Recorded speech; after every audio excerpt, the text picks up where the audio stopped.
Hey everyone, and welcome back to the channel. Today, we're diving into a really important topic that affects so many people, yet is often misunderstood. Depression. When we hear the word depression, we might picture one specific thing.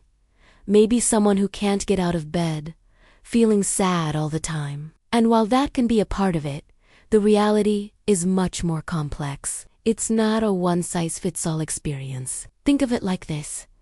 If you say you have a cold, that could mean a stuffy nose, a cough, a sore throat, or all of the above. Depression is similar. It shows up in many different forms. So, today, we're going to pull back the curtain and talk about some of these different types. Understanding them is a huge first step, whether it's for yourself, a friend, or a family member. It helps us find the right language, the right support, and the right path forward. Let's start with one of the most well-known types. Major Depressive Disorder, or MDD. This is often what people think of when they hear clinical depression. It's not just feeling down for a day or two after a bad week. MDD involves persistent and intense feelings of sadness, hopelessness, and a loss of interest in things you used to enjoy. This can last for weeks, months, or even longer. It can feel like a heavy, gray cloud has settled over everything, making even simple tasks feel like climbing a mountain. You might notice changes in your sleep, either sleeping way too much or struggling with insomnia. Your appetite might change, leading to weight loss or gain. You might feel fatigued all the time, have trouble concentrating, and experience feelings of worthlessness or guilt. The key here is the persistence and the impact it has on your daily life, your work, your relationships, your ability to just function. It's a real and treatable medical condition, not a sign of weakness or something you can just snap out of. Now, let's talk about something that feels similar but has a different rhythm. Persistent Depressive Disorder, or PDD, which used to be known as dysthymia. Imagine that heavy, gray cloud from MDD. But instead of being a torrential downpour, it's more of a constant, drizzling rain that just never seems to stop. PDD is a chronic form of depression where the symptoms are generally less severe than MDD, but they last for a very long time, at least 2 years for adults. People with PDD might be described as being gloomy or pessimistic all the time. They can still function, go to work, manage their responsibilities, but they do it with a constant undercurrent of sadness and low energy. It's like they're living life in black and white, while everyone else sees in color. Because it's so long-lasting, some people with PDD might start to believe that this is just their personality, that this is just who they are. But it's not. It's a specific type of depression. And just like MDD, there is support and there are effective treatments available to help bring the color back into life. Next up is a type of depression that follows a very specific calendar. Seasonal Affective Disorder, or SAD. Have you ever noticed your mood and energy levels take a nosedive as winter approaches? You start feeling more sluggish, you crave carbs, you want to sleep all the time, and you just feel down. If this pattern repeats year after year, it might be SAD. This is a type of depression that's related to changes in seasons. It typically begins in the fall and continues through the winter months, when there's less natural sunlight, and then improves in the spring and summer. Scientists believe it's linked to a disruption in our internal body clock or circadian rhythm and changes in brain chemicals like serotonin and melatonin, which regulate mood and sleep. While it's often called the winter blues, SAD is more serious than that. It can be just as debilitating as other forms of depression. The good news is that because its cause is so specific, treatments can be very targeted. Light therapy, where you sit in front of a special light box for a short time each day, can be incredibly effective at mimicking natural sunlight and getting your body's rhythms back on track. Now let us move to a form of depression that is tied to one of the most significant life events a person can go through: childbirth. This is perinatal and postpartum depression. After having a baby, it is very common for new mothers to experience what is called the baby blues mood swings. Crying, spells and anxiety that usually fade within a couple of weeks.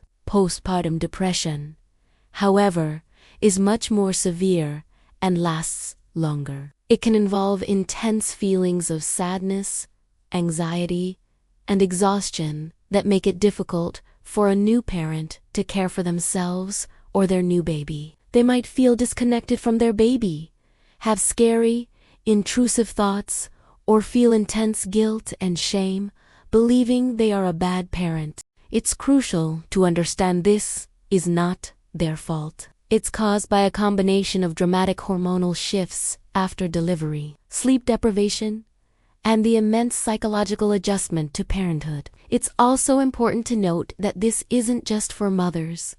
Fathers and adoptive parents can experience it too. The stigma around it can make it incredibly hard to ask for help. But reaching out is the bravest and most important thing a new parent can do. Another important condition to understand is bipolar disorder. While it's a separate diagnosis from depression, it involves significant depressive episodes, so it's often part of this conversation. The defining feature of bipolar disorder is the experience of extreme mood swings that include emotional highs, called mania or hypomania, and lows, which are depressive episodes. During a manic episode, a person might feel euphoric, full of energy, and unusually talkative. They might have racing thoughts, a decreased need for sleep, and engage in impulsive behaviors. It can feel like being on top of the world. But this high is inevitably followed by a crash into a depressive episode, which can look just like major depression, profound sadness, fatigue, and hopelessness. The switch between these poles can be disorienting and disruptive to every aspect of life. It's not just being moody. These are severe shifts in mood and energy that are outside the person's control, because the treatment for bipolar depression is different from other types of depression. Getting an accurate diagnosis is absolutely critical for finding stability and wellness. Finally, there's another category called depression with psychotic features, or psychotic depression. This is a subtype of major depression where, in addition to the typical depressive symptoms, a person also experiences psychosis. Psychosis involves a break from reality and can include hallucinations, seeing or hearing things that are untheir or delusions, which are strongly held false beliefs. For example, someone with psychotic depression might have delusions of guilt, believing they've committed a terrible crime, or delusions of poverty, convinced they are financially ruined, even when it's not true. These psychotic symptoms are typically mood congruent, meaning their theme matches the depressive feelings of despair, worthlessness, or guilt. This is a very serious condition that requires immediate medical attention. The combination of intense emotional pain and a disconnect from reality can be extremely distressing and dangerous. Treatment usually involves a combination of medications and therapy to address both the depression and the psychosis. So, as you can see, depression is far from a single, simple thing. It's a complex spectrum of conditions, each with its own unique characteristics, rhythms, and challenges. Recognizing these differences is so powerful. It allows us to be more compassionate and precise in how we talk about mental health. It helps individuals find the right words to describe their experience, and helps doctors make an accurate diagnosis to create the most effective treatment plan. Whether it's PDD, SAD, postpartum depression, or another form. The most important takeaway is this: you are not alone, and this is not your fault. These are medical conditions, just like diabetes or asthma. And just like those conditions, they are treatable. Healing is possible. If anything we've talked about today sounds familiar, please take that first step. Talk to a doctor, a therapist, or a trusted person in your life. Reaching out is a sign of incredible strength. If you or someone you know is in crisis or needs immediate support, please know there are resources available. You can call or text 988 in the US and Canada to connect with the Suicide and Crisis Lifeline. Or you can use a search engine to find a local crisis line in your country. Your life is valuable, and help is available right now. Thank you so much for joining me for this important conversation today. If you found this video helpful, please give it a thumbs up and consider subscribing to the channel for more content that empowers us to understand ourselves and each other better. Share it with someone who might need to hear this message. Let's keep the conversation going in the comments below with kindness and respect for one another. Take care of yourselves, and I'll see you in the next video.